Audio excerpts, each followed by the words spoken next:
guys, welcome na naman sa aking panibagong video. For today's video, pupunta nga kami ng school kasi nga exam niya. Maaga nga ako nagising, tapos nag-asikaso na ako ng almusal ko para pag-gising niya, siya nga na nga lang yung mag-almusal. Tinampla ko nga lang dyan yung gatas, minix ko na nga ng malamig tsaka mainit kasi nga para mabilis kong mainom. Tapos sinunod ko na rin kainin yung pandesal with star margarine.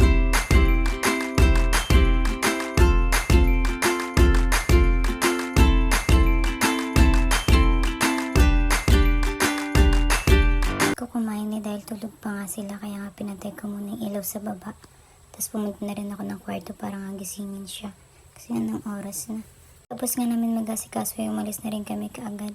Hindi ko na nga na-video kasi nga nagmamadali na kami, baka kasi malate nga kami sa exam niya. Diyos ko, baka hindi pa makapag-aral to, ayaw pa naman. Nakababa na kami ng jeep, maglalakad na lang kami papunta nga sa school. Yan nga yung pangalan ng school namin, tapos yung labas ng school namin. Nakaihi nga lang ako muna dyan kasi nga ihi na ako. Kung sa loob pa ng school ang tagal-tagal.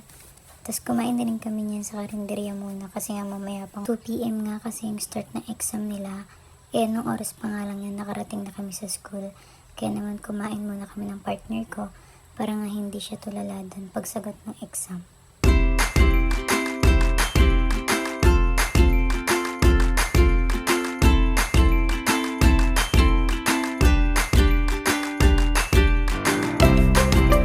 Namin kumain pumasok na rin kami niyan kaagad sa school kasi nga para dyan na lang kami magantay ng oras at malapit na lang. Ilang minutes nga lang kami nagantay pagpasok namin sa school.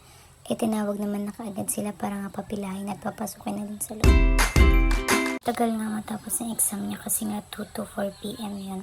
Hindi ko na nga mabidyo yung kasunod nito kasi nga lobat na.